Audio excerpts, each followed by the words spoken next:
Welcome, everyone. We appreciate your coming to this webinar and learning a little bit more about wildfires. My name is Sara Carpenter, and I am the Executive Director of Healthy Air and Water Colorado. We are a small nonprofit in town that works to elevate the voices of health professionals to address the health harms of climate change and to center public health in all energy decisions that are made locally and around the state. And we are really excited to bring to you this wildfire webinar today. Clearly, a very timely problem for the state of Colorado, as well as for the entire West and Minnesota now, and many other states around the nation. I want to start by just acknowledging the number of fires and the amount of homes lost that we've experienced recently in Colorado and in Utah, and also just acknowledge the loss of life for the firefighters who have really spent enormous amounts of time trying to keep our communities safe and to keep our state from burning.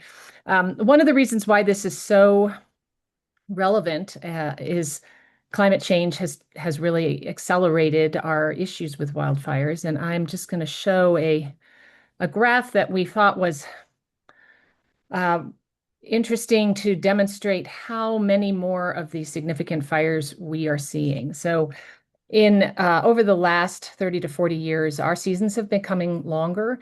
They start earlier, they end later, and we have many more fires that have burned over 10,000 acres now than we used to. And that poses a huge problem for us as a state, for our health, for our communities, and economically.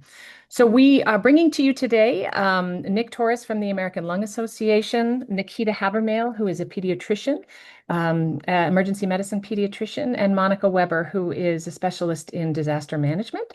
And I will, without further ado, stop sharing and get us started with our speakers. But thank you so much for being here, and we'll have time for questions at the end.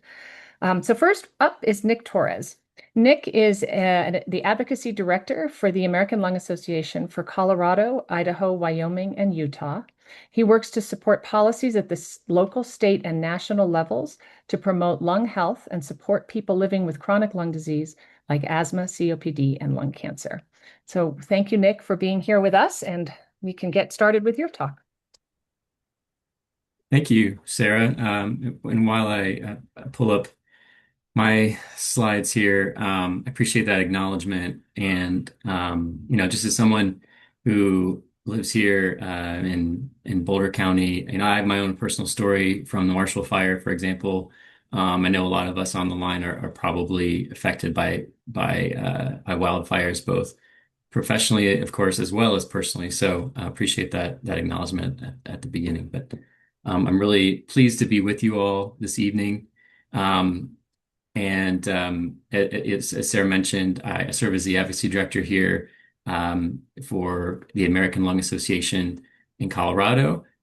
Tonight, I'll be sharing some data from our 2026 State of the Air report, talk about air quality and some of the trends that we're seeing in the report, and also, of course, touch on some of the connections to lung health and how we can protect ourselves and our loved ones. So simply stated, I think we have to say climate change is, of course, a public health emergency.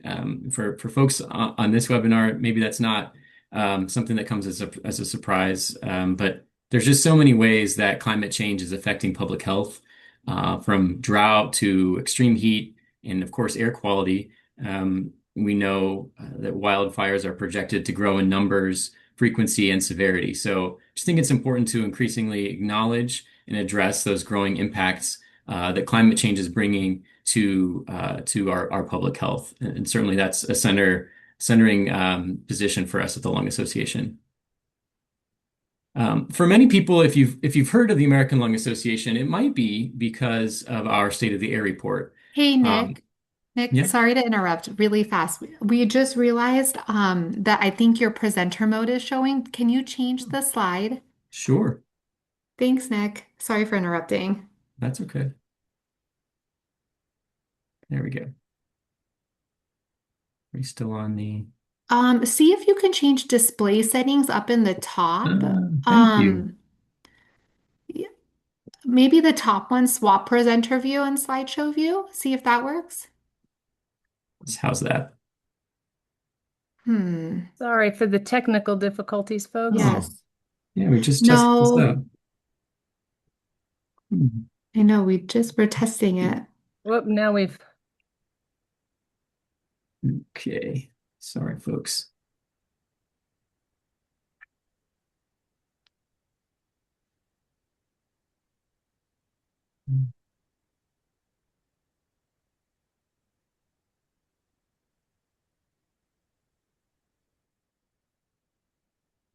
It's here. Try again.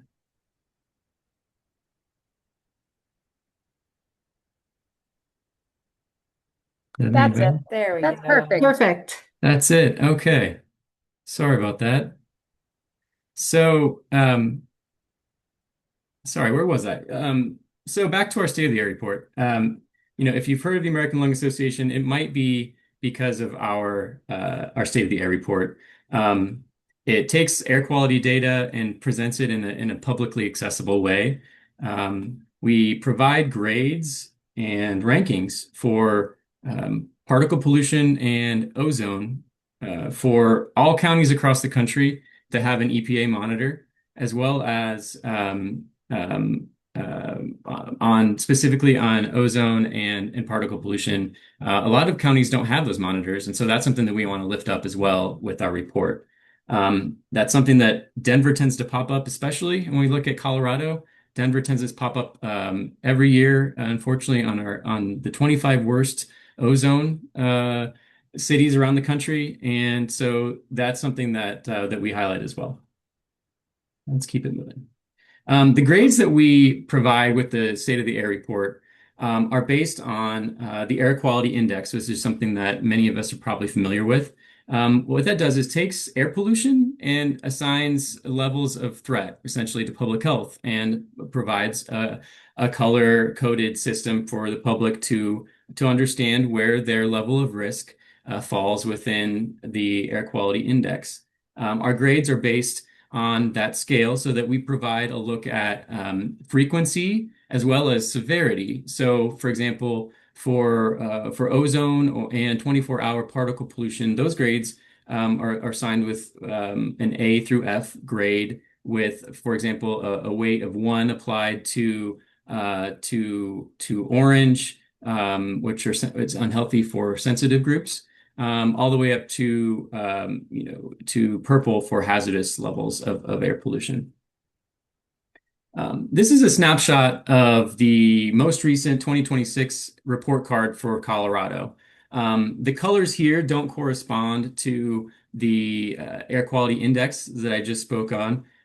What I wanted to show here was the changes that we're seeing. So the green boxes indicate counties that have experienced improvements in ozone on the left side and particle pollution days on the right side. And the red boxes, of course, indicate counties that have seen worsening conditions in those communities. And so the takeaway here is most recently we have seen some improvements in air quality, both in ozone and particle pollution around the state, particularly here in the Front Range. But the takeaway here is, despite all those improvements, and some notable improvements, I'll say, many communities, for example, experienced weeks worth of better air quality, 21 plus days of fewer unhealthy ozone days in many counties on the Front Range. But still, despite those encouraging improvements, the air quality in ozone fails to meet the federal attainment standards set by the EPA. And so, when we see improvements, for example, Denver's ranking improved from sixth worst to eighth worst in ozone in this year's report. So there's just still too many people who are affected by unhealthy levels of air pollution, despite the improvements we're making in the state. Here is a look at the longer term trends from the timeline of when our State of the Air report has been in circulation. And you see that we've got a number of factors working against us. You see the cyclical nature of the ozone trends that we're fighting here in Colorado and specifically in Denver and Fort Collins. Um, it's cyclical. So if you look at communities on the western part of the country, for example, in California, you tend to see a downward trend in ozone levels, even in absolute terms, if those are still higher than where we're at. It's a pretty sticky situation in Colorado, with geography and climate, of course, playing a role there. I wanted to also look at, for context, the 2023 State of the Air report, because you can see what was then a low point or a high point, I guess, depending on how you look at it, and in particular in particle pollution. And I wanted to highlight this because as we talk about wildfires, I think we all can remember those years, 2020, 2021. Some of the most extreme wildfires in our state's history occurred.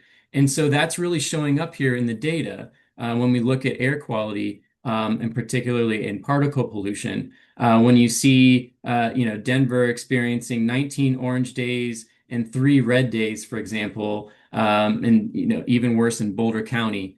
That was the worst levels that we experienced in the history of our State of the Air report here in Colorado.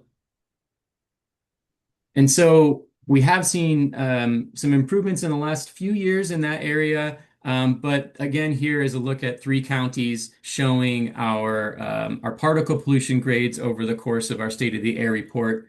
And you really do see that spike around 2020, 2021, 2022, when the data really reflect those massive wildfires we experienced here on the Front Range.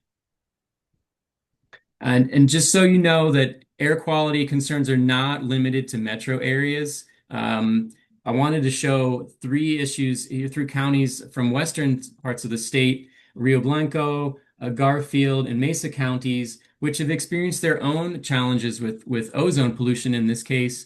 And our data are limited by EPA monitors, as I mentioned, and so that's why we have a slightly smaller data set here.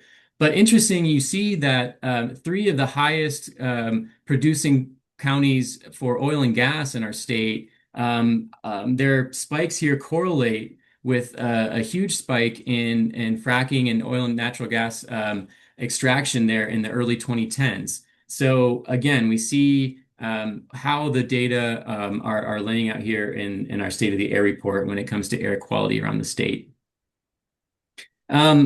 Again, for additional context, I wanted to highlight just one other state where we've seen these wildfires really having an impact in our data. And we know that, of course, across the entire Western states, even in the northern Midwest, today I heard that air quality is extremely bad from some colleagues in Minnesota. So hearts go out to folks affected by smoke out there. But this is a growing concern. One example here in Oregon was in 2020 when the state experienced their worst wildfires in the state's history as well.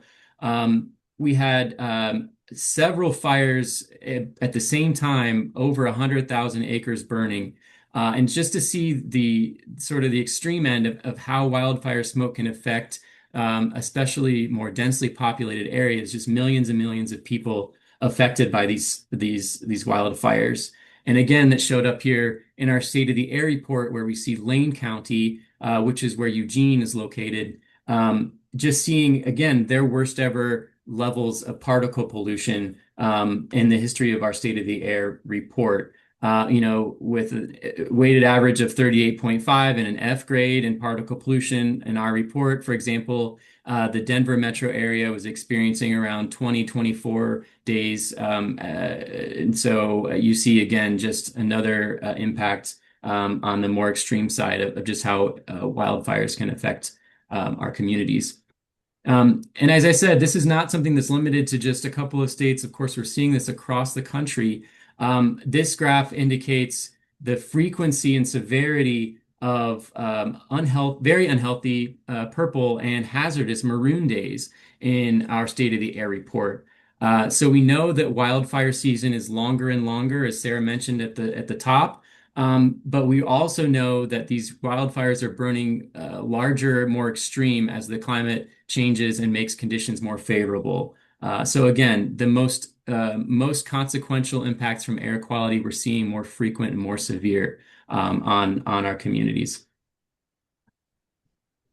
And I know Nikita will touch much more on some of the health impacts, but again, just wanted to show, why this is so important for us at the Lung Association. Numbers of impacts on public health, especially for vulnerable constituencies, children, pregnant people, the elderly. And just to put into context, the size of the particles when we talk about wildfire smoke and particle pollution are, fractions of microns smaller than a human hair, and particularly important when we think about the impacts that it has on our own personal bodies. Wanted to leave us again with some ways that we can strategize to reduce the public impacts of smoke exposure. We get a lot of inquiries to Lung Association about how we can protect ourselves and our loved ones from air quality concerns, especially during peak wildfire smoke season. We advocate for increased surveillance. I talked about the air monitors. That's one factor limiting the data that we have available showing the impacts on public health. We need more air monitors in more places. We know that the EPA has a certain set of monitors available year round. And also, if you look at, for example, at airnow.gov, which is a great resource to check air quality, you can see temporary monitors that will spring up especially in wildfire situations. But having more access to data means that we're better able to protect our communities. So that's why we advocate for increased access to public monitoring data and awareness of the tools that we have available. I also wanted to touch on ways that we can personally address our homes and our loved ones for folks who are most vulnerable. We have a lot of questions about what can we do in our own homes. And so the idea of a clean airspace is something that might be new to folks, but it's the idea that if you can't evacuate, that you can maybe make a certain room in your home as clean as possible, as closed off as possible to wildfire smoke. And so that might be a bedroom with an adjoining bathroom, for example, to limit the times that you have to leave the room. It might look like having a damp towel under the door to limit some of the intake.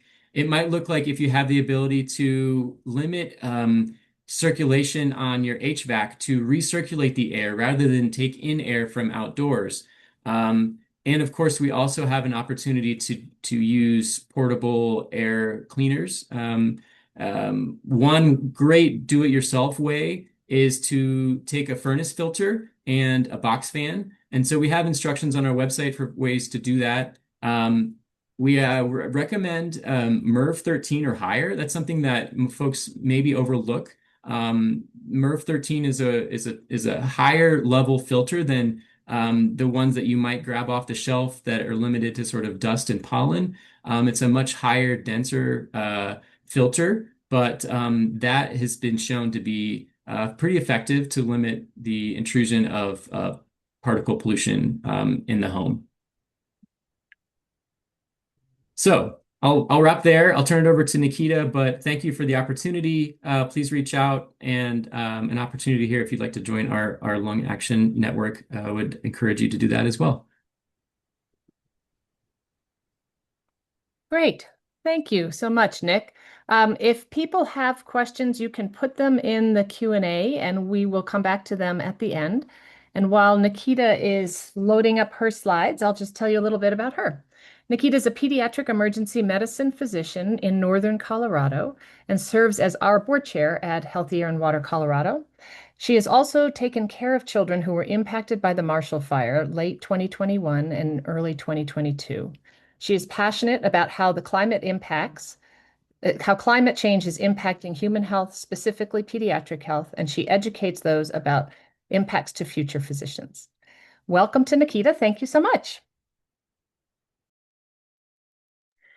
Perfect. Thank you so much, Dr. Carpenter, for the introduction. And Nick, thank you so much for the useful information about the state of our air and making sure that we know more about this important topic.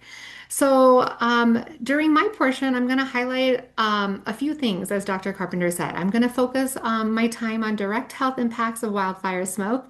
Some health risks specific to vulnerable populations. I'll very briefly touch on some protective measures, and then also what I feel is our role as healthcare professionals and what we can be doing about this as a community as well. So, wildfire smoke or wildfire particulate matter that Nick already brought up is more toxic per unit than the urban air pollution that we typically talk about. These particles are smaller, as we saw that picture with the hair molecule, and they penetrate deeper into our airways and carry a higher concentration of inflammatory markers and oxidative compounds. These downstream effects include direct lung inflammation, which I think most of us recognize, but also cause oxidative stress, immune dysfunction, and other coagulation abnormalities that are beyond just the walls of the lung. And we see these symptoms across multiple different organ systems, and that's what we're going to talk about briefly now.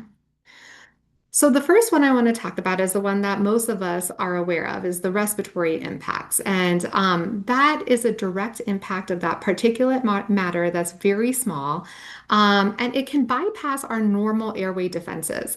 Our body has a great system to defend against infections and other stressful things, but this small particle can bypass those defenses and travel deep into the lungs and into the little alveoli. And it really triggers local inflammation, swelling, mucus production, and at a cellular level, oxidative stress. And in some cases, it can actually cross the bloodstream at the level of the lung and contribute to systemic inflammation. From a respiratory standpoint, people with asthma, COPD, emphysema, other respiratory infections are consistently most impacted by these conditions.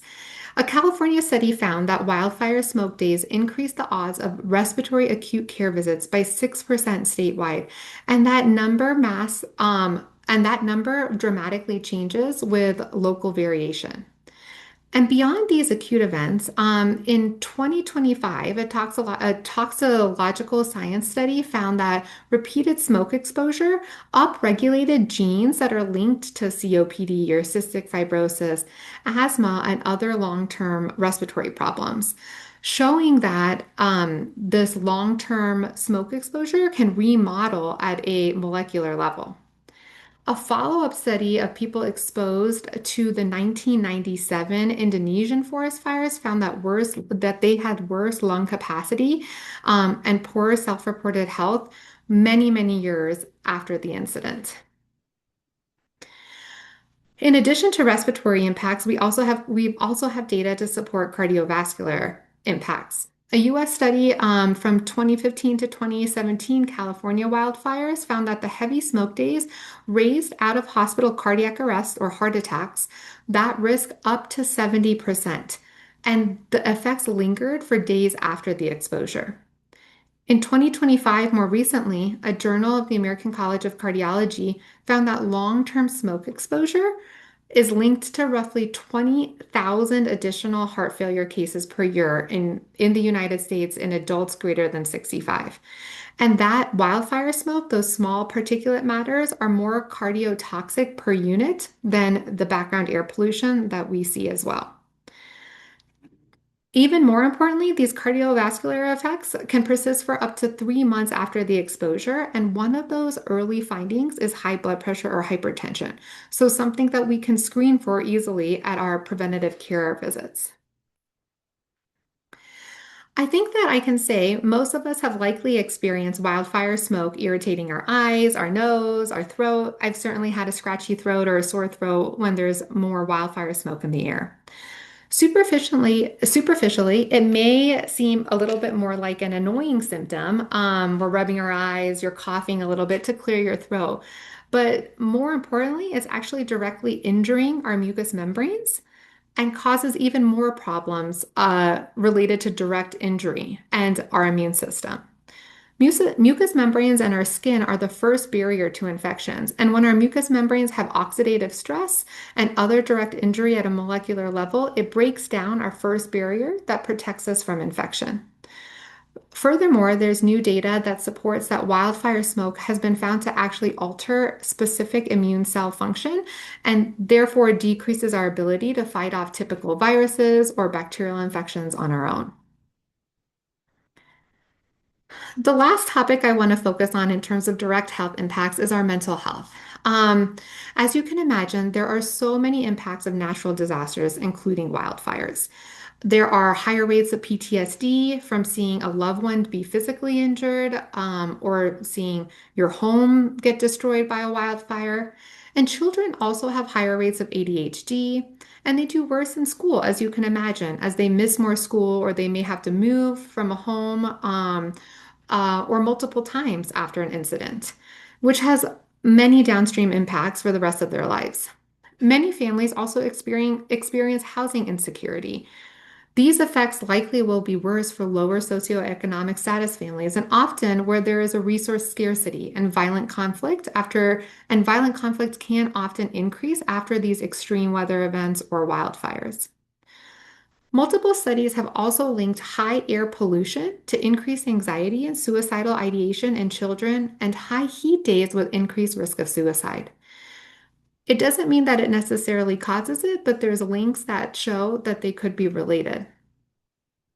Many people also experience worsening existential dread and eco-anxiety. This anxiety is especially worse for our communities who have strong ties to the land.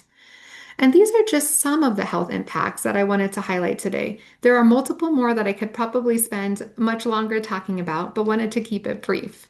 I'm also happy to answer questions later. After the presentation, I will have Elizabeth share some links so you guys can read a little bit more about this on your own if you're interested.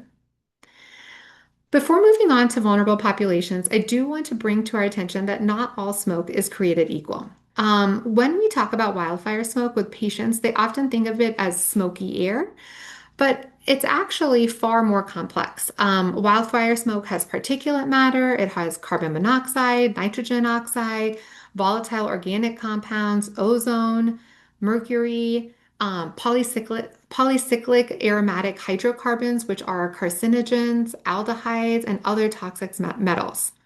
But the fuel type matters and is important. So burning structures like houses or cars or plastics produce 20 times more particulate matter and polycyclic aromatic hydrocarbons. And those hydrocarbons are carcinogenic, and we know that from previous data. So when an urban fire occurs, it can be much more toxic, and there have been links to worsening cancer incidence. This is, like I said, this is directly relevant to wildland-urban interface fires, such as the Marshall Fire here in Colorado. And when a neighborhood burns, the smoke your patients or you are breathing is more toxic than a forest fire. During the 2020 Western US season, during this 2020 season in the US, the smoke also drove our ozone level even higher than what we've seen with human emissions in previous years. Lastly, the Lancet also published a population-based observation cohort study that analyzed over 2 million people and found that there might be a link to increased lung cancer and brain tumors. And most importantly, this article highlighted that there's still so many unknowns and that really more research needs to be conducted to try and determine the more long-term impacts of wildfire exposure.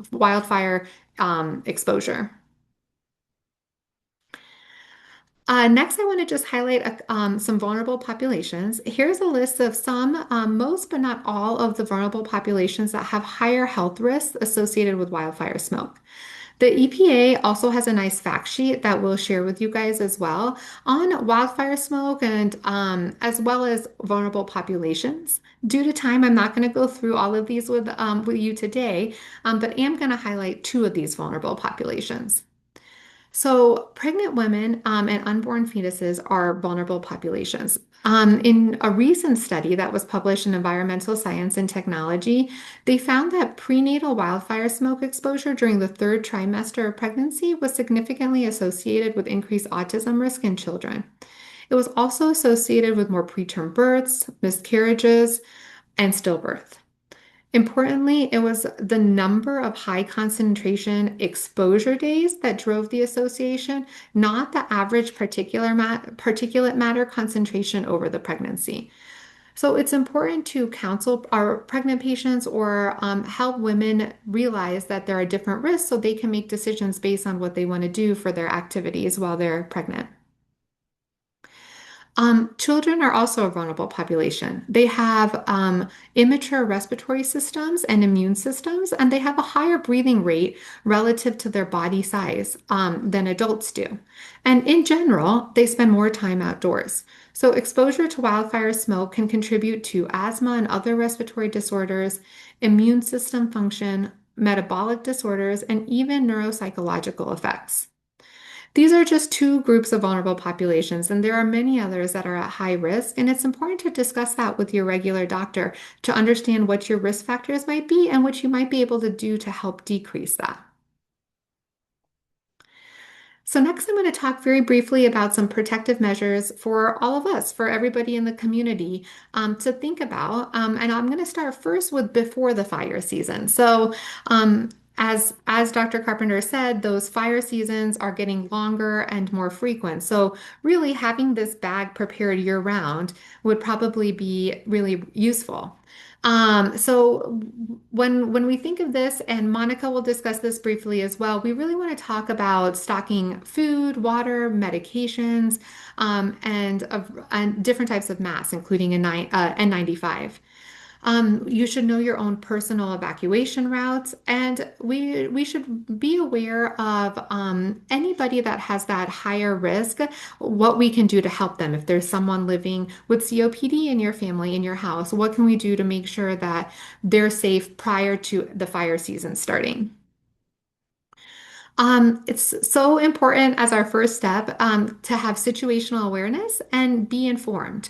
So we already learned a lot about this from Nick, and there's just additional resources that we want to share. So using things like Air Now gives a real-time color-coded air quality index designed for all of us to use. The Watch Duty app also provides real-time wildfire tracking. And these are all free apps that people can have access to put on their phone as well.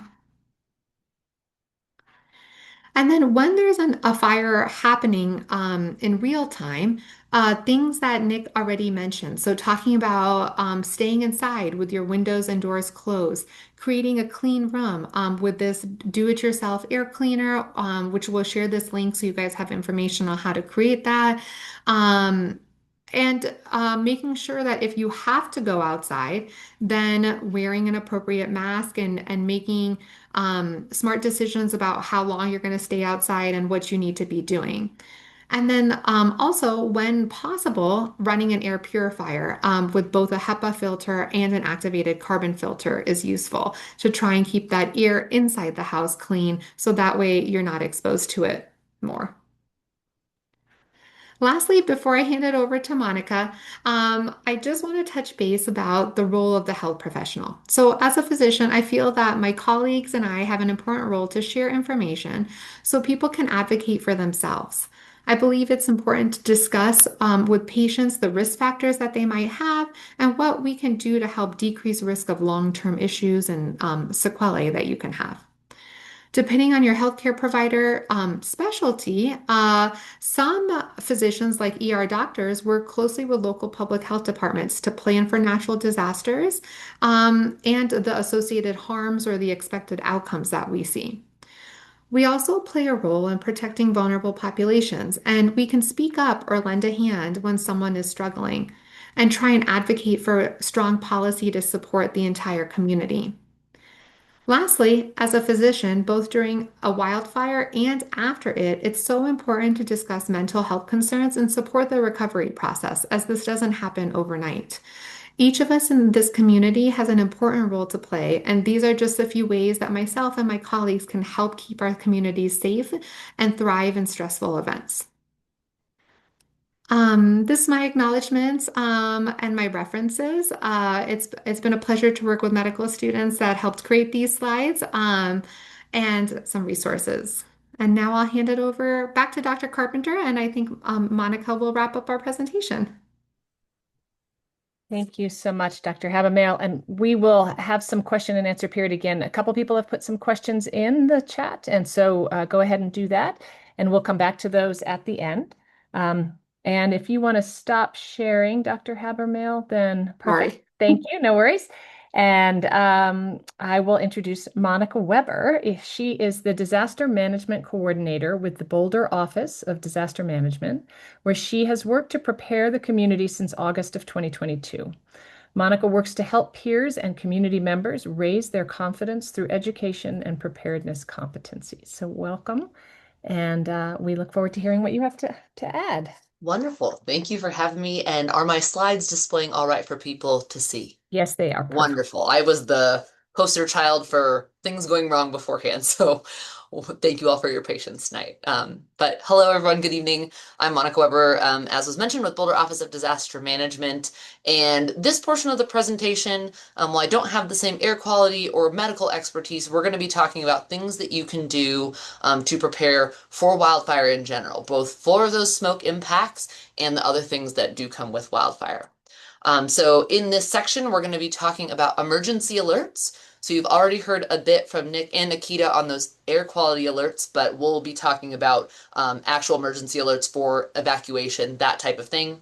We'll also talk a little bit about personal risk assessment, so the things that you can look at and kind of evaluate to figure out where do you want to triage your efforts and how you prepare, because I don't know about you all, but sometimes you wind up taking on all this preparedness knowledge and it feels like you've got to kind of climb your way out of this hole of so much to do. So we'll talk about how to kind of focus those efforts and then hit on evacuation planning and some things that you can do to help prepare your home.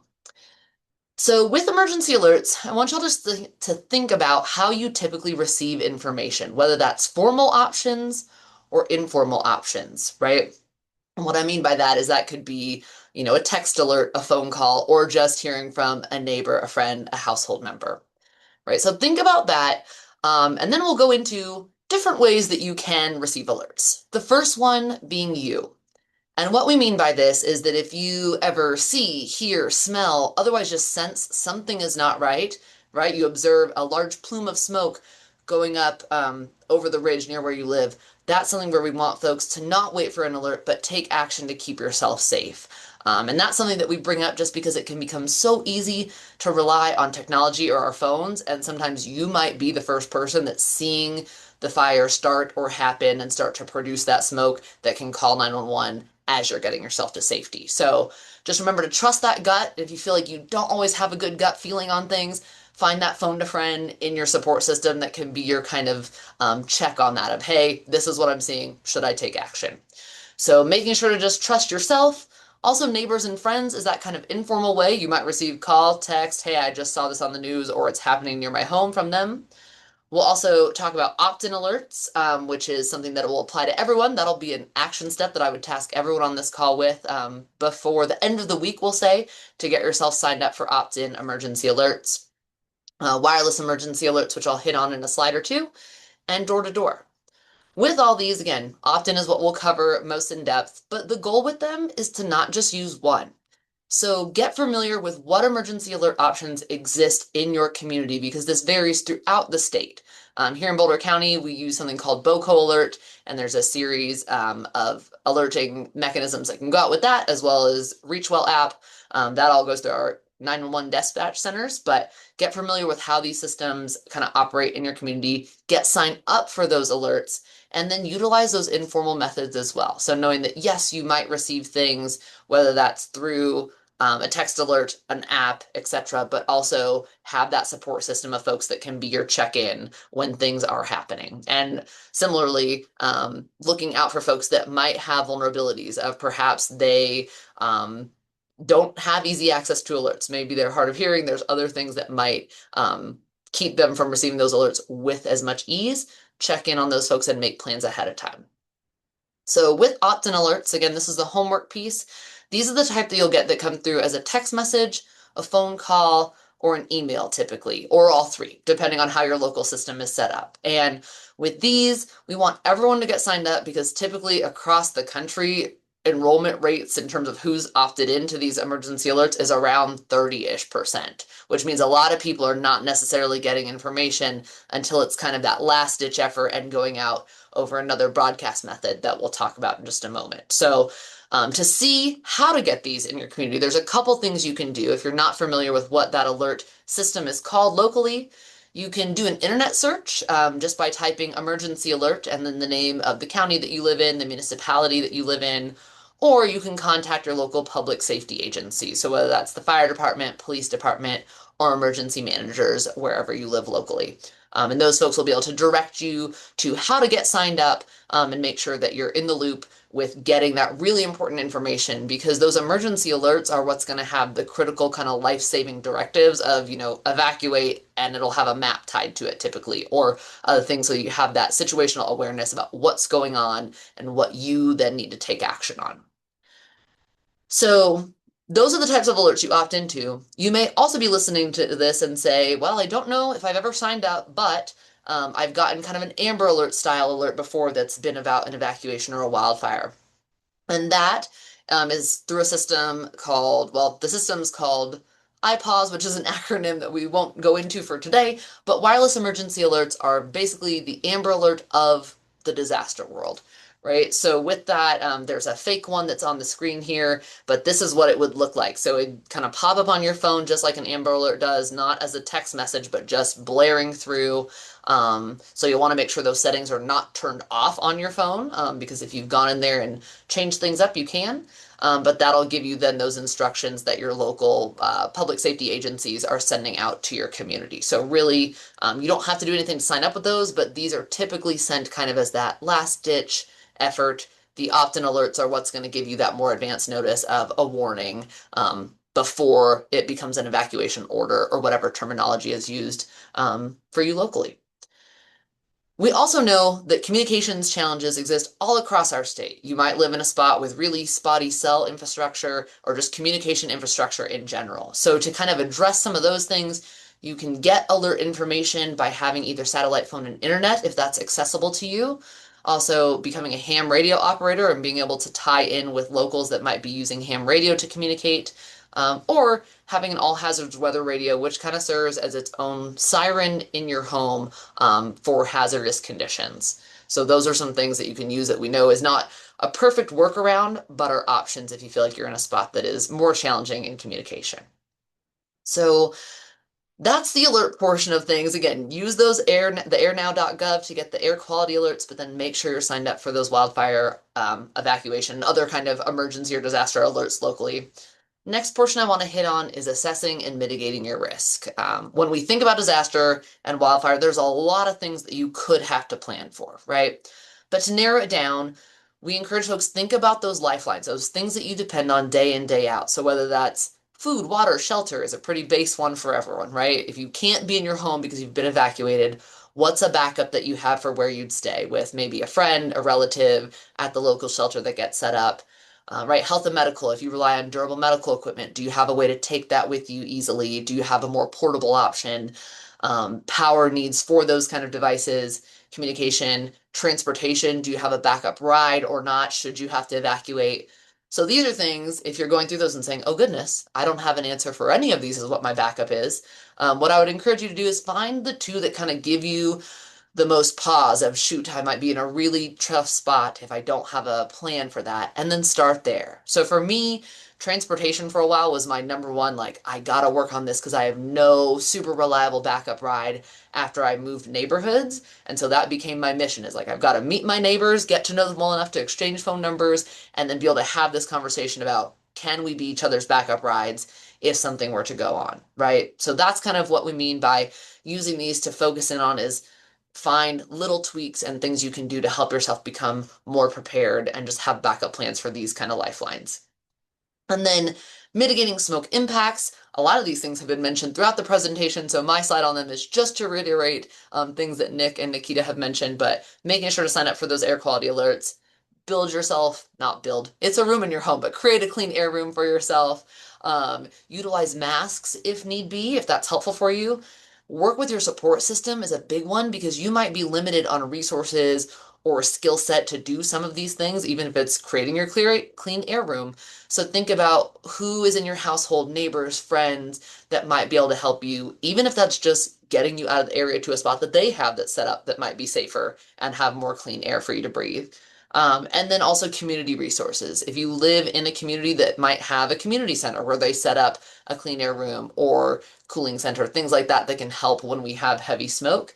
Those are things to just look into locally to see what options you have. And that way you know ahead of time, so it's much easier to roll to what those options are because you've got that kind of preparation and awareness of them. So just some action steps there. And then to round out, or to almost round out my section of this, so evacuation planning, with this, again, not necessarily smoke related, but wildfire related in general. But with evacuation planning, we really want to get ahead of that. So not waiting until that evacuation order or evacuation warning comes out to take action, but rather start plotting these things in ahead of time. So with this, the first thing we encourage around preparation for an evacuation is transportation, right? Make sure you have at least two options of transportation types. So this might be your personal vehicle, it could be a ride with a neighbor or a friend, but have at least two, right? And know that they don't have to be vehicles. So let's say your primary option is your personal vehicle, and that's your go-to. Maybe you live more remotely where there's not easy access to just a neighbor close by.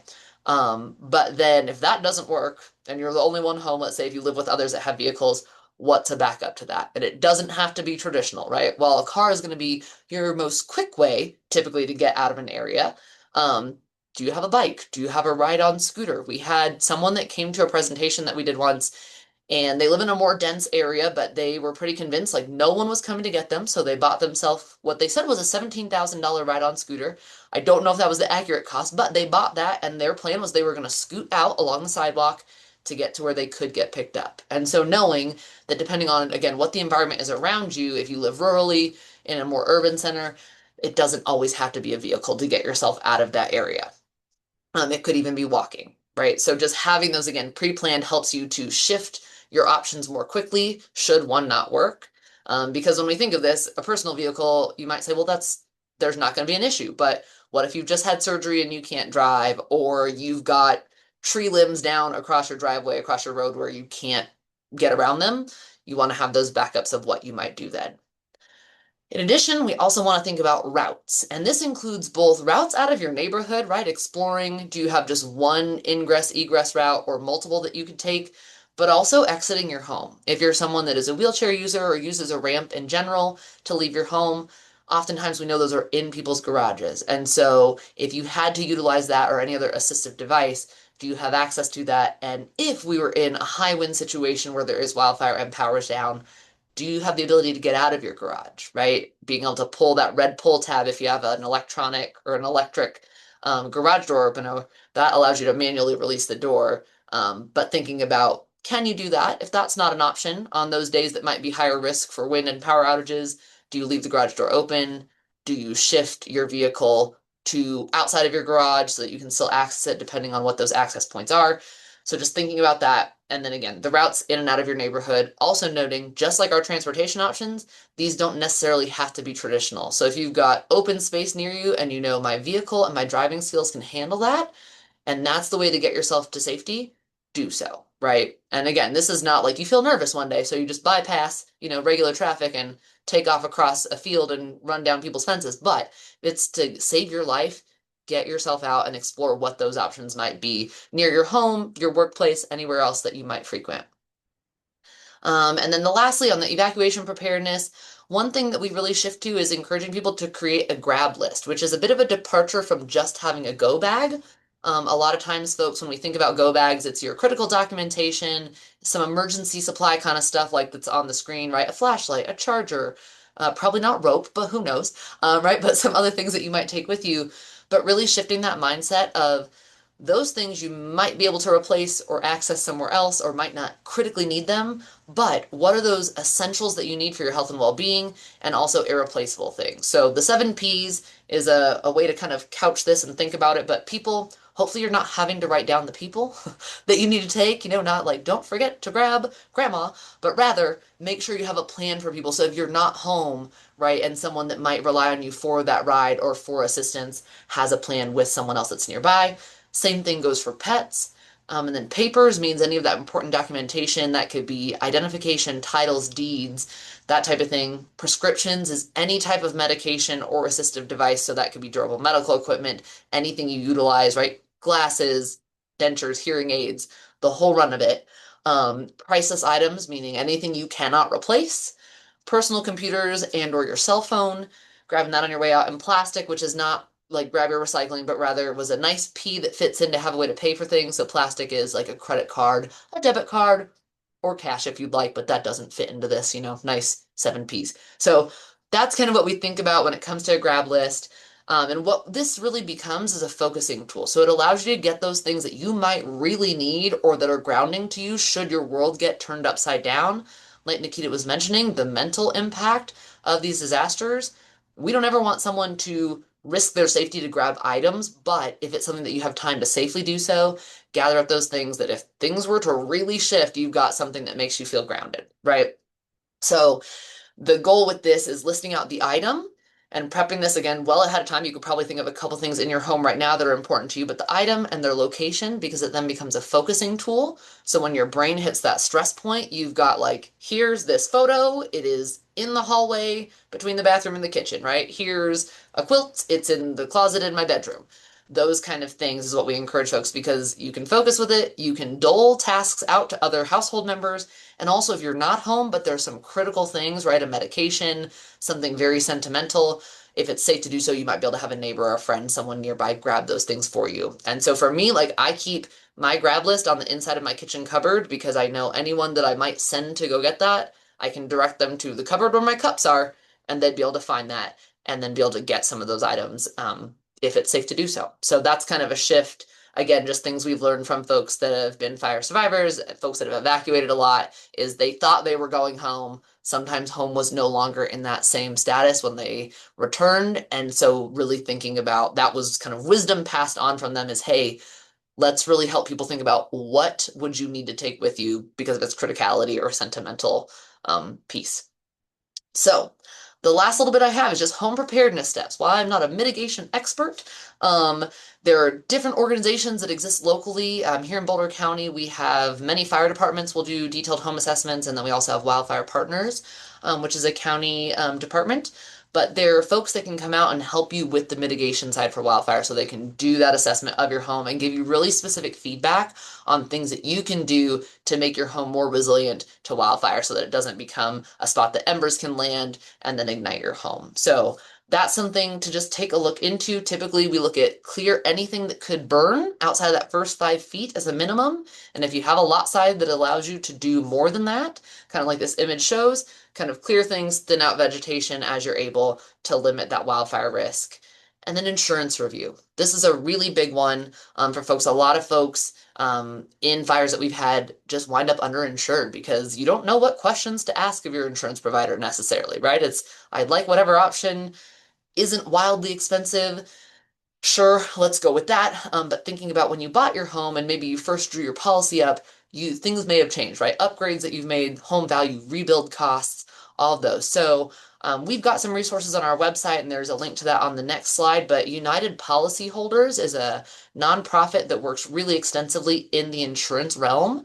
Their website is uphelp.org, and they're a fantastic spot to go just for those detailed questions of what do I talk to my provider about, and what are the specific questions I can ask so that you can kind of get to that end goal of making sure that you're adequately insured for what your kind of comfort level is. So those are some things on the home side. And with insurance, make a video or a photo inventory of your home because we've heard from community members that have had full losses that that's been a real struggle sometimes is having to prove what did I have or what did this look like. And so taking a few minutes to just video your home, contents, that kind of thing can be a real help should you have to make a claim for a wildfire or anything else that might be much smaller scale. So resources wise, there's a preparedness page at boulderodm.gov that it's linked in this page, as well as our resource library. So there's some handout images on this page about wildfire smoke evacuation preparedness. We've got a whole host of different kind of digital handouts there, as well as podcasts and videos. So if you'd like to intake information, not in the written form, there's options for you there to do that, if that's helpful. And that's all I've got. If you have questions, feel free to reach out. Email is mweber@bouldercounty.gov. And just thank you all for giving time to this really important topic to learn how you can, best prepare yourself for the impacts of wildfire smoke, understanding what those impacts are, and being able to take some action steps to better prepare, because the more prepared we all are, the more prepared and resilient we can be as a community as a whole. So thank you all. That was fantastic. Thank you so much for all of that great information to help us prepare and feel maybe a little bit less anxious about this, as we have to now consider that anybody's community could potentially be vulnerable. We do have a couple of questions in the chat. The first one is from Teresa, and she is asking, what is defined as long-term in the way we are discussing tonight as compared to, say, a firefighter's exposure? So I think, Dr. Habermehl, maybe I'll give that one to you if you don't mind. And then if somebody else has other thoughts on it, they can chime in. Yeah, absolutely. That's a great question. So I think for most people, long-term means repeated exposure over many wildfire seasons, and it's not necessarily breathing that smoke every day. We do know that even short periods of heavy smoke can affect your lungs, your heart, but over time, those repeated exposures can really add up to more negative downstream health impacts. The Lancet study, if that's what perhaps you were referring to that I referenced earlier, followed those people for a median of 20 years. And as far as I know, they don't pull data out specifically from firefighters from the general population. And there really isn't an exact year that people use for long term, but we do see increased risk of heart attacks and strokes in that first 1 to 3 years, and then more chronic diseases and increased cancer risk typically after 10 years.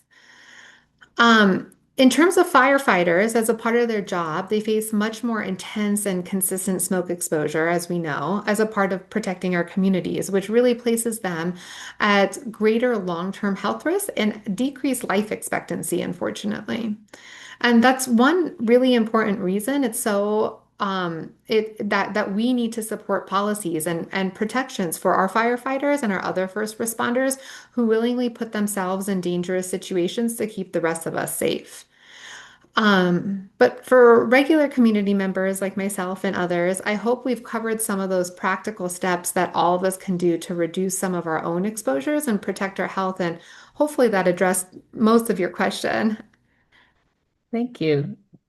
Did anybody else want to answer or add to that answer? I will just show one thing that I think is important to keep in mind is that when we think about wildfires, we often think about wildfires in our backyard. So right now, what's happening in Utah and in Western Colorado is particularly relevant to us. But this is a map of some of the Canadian wildfires that happened in 2021 and how a significant amount, this is black carbon, but a significant amount of that actually reached the East Coast of the United States. And so when we think about repeated exposures, it doesn't necessarily mean that our personal communities or the community 100 miles west of us burned every year over time. One of the things that is so concerning to Healthy Air and Water Colorado and the Lung Association and all of these, our coalition partners who worry about these things, is that we are now being exposed to wildfire smoke that is very far away. And so the more these fires happen frequently and the longer the seasons are, the more the smoke we are exposed to. So that long term, it sort of the chronic exposure changes. Our second question is from Robin, wondering why the AQI ends at 4 p.m. and is overnight air cleaner. Nick, do you want to take that one? Sure. I don't know if the 4 p.m. question might be, I'm not sure what that's for. I know I use airnow.gov as a resource like every day, every night. They're 24-hour monitors. So checking the AQI is available well after 4 p.m. throughout the day and in nighttime. It might be just a question of refreshing the page, or maybe that was more of a technical question, but I do know that those data are available, whether it's on the app or airnow.gov. The question on evening, and actually that's an interesting question because I think some of it might depend on, for us, I live here on the Northern Front Range. For folks in lower lying areas, actually we can see that evening and morning can actually be a little bit worse when it comes to particle pollution and smoke in particular. The smoke tends to settle in low-lying areas and can often be worse in the morning before the sun comes out and winds come through and can sort of change conditions. But might depend a little bit on geography. In terms of ozone, morning and evening tend to be much better because of the need for sunlight to create that ozone, the reaction of some of those precursors, whether it's volatile organic compounds or pollution from vehicle traffic, for example, that reacts in the presence of high heat and sunlight to create ground level ozone. Those ozone levels tend to be better in the evening and in the morning, and worse as the day goes on, midday and early evening. So again, that might depend on, geography as well. There are exceptions to that. But by and large, I think that's sort of the big picture advice that I tend to give on time of day. I think there also sometimes we see the ozone alerts over the highway that say till at least 4 p.m. So is that potentially because the ozone tends to drop off later in the evening? That could be, yeah, that could be exactly right. And again, depending on winds, for example, R2, if the conditions change during the day, if it's a windy day versus a relatively calm day, sometimes we tend to get evening breeze come in. So that's something that can have an effect as well. Great, thank you. So another question is, how can people prepare if they rely on electrically powered medical equipment that they need during the evacuation? Monica, could I have you answer that one? Yeah, absolutely. So this is a, emerging challenge that we see with some of the public safety power shutoffs that go on when we have those high wind, really dry days where the relative humidity is low. So all the vegetation gets extra crispy. And so power companies at times are choosing to shut the power down to mitigate that risk. So with that, if you're someone that relies on that equipment, there's a couple things you can do. One that has a financial resource need to it is having like backup batteries or portable kind of options that you can take. There's a community member I was chatting with just the other day who was mentioning that she has a portable CPAP machine. And so if there are things that are available for the devices you have that you can use like that, that can be a fantastic resource. Another thing to think about is just it's a habit change, which is tough at times, but thinking about if you know there's a likelihood we might lose power, can you get out of the area a little preemptively so that you are somewhere that is safe, that can continually power the equipment that you need? So whether that's a family or a friend's home that you pre-plan with, again, using that support system or using community resources, if you have a charging center, anything like that that gets stood up, but utilizing those kind of things within your wheelhouse. And then if you want to go real big on the budget spend, if we were to lose power, having things like backup power generator, battery that's portable or not kind of in your home to power those devices. And there are power companies that do have rebate programs, other things to get that type set in your home. So while that's not helpful while you're evacuating, still something that can help you stay in place if you're not in an evacuation area, but you have medical equipment that you really rely on, especially while we think about smoke impacts and other things that come with wildfire. If that answers that thoroughly enough, I can. Yeah, no, that's Wonderful. outstanding. Thank you. Thank Mhm. you. Um, What about the role that healthcare providers can play to help their patients prepare before the wildfire season starts? Dr. Habermehl?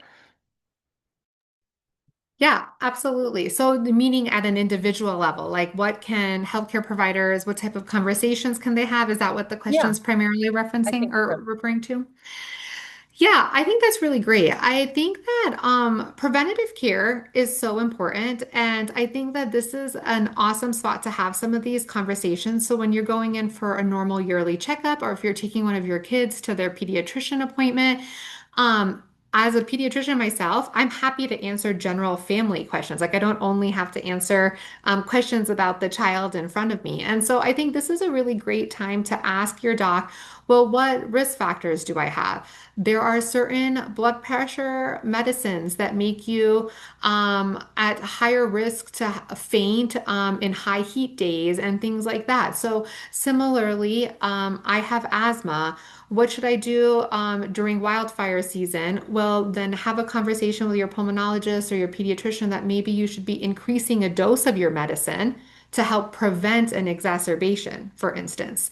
So I think having those open-ended conversations with your doc and who knows your history, the medicines you're on, things like that, can be really valuable as they can point out maybe the obvious one of your respiratory status, but perhaps also the other risk factors, or if you, like Monika just answered, if you have a nebulizer at home that's powered by electricity, well, then maybe we should have a backup inhaler that's an MDI that doesn't need a plug, so you can have an option of using both in the case of an emergency. So I think starting that conversation with your doctor or provider is really great and just asking questions because if we don't know the answer, usually we'll help you look up the answer or reach out to our colleagues to try and find that answer. Great. Thank you. Well, I think last question is sort of what can our communities do? Well, actually, I'm going to ask two questions. What can our communities do to help build resilience within the community? And whether that's within their neighborhoods, within, within their working with their local officials to help maximize success with this and minimize impact.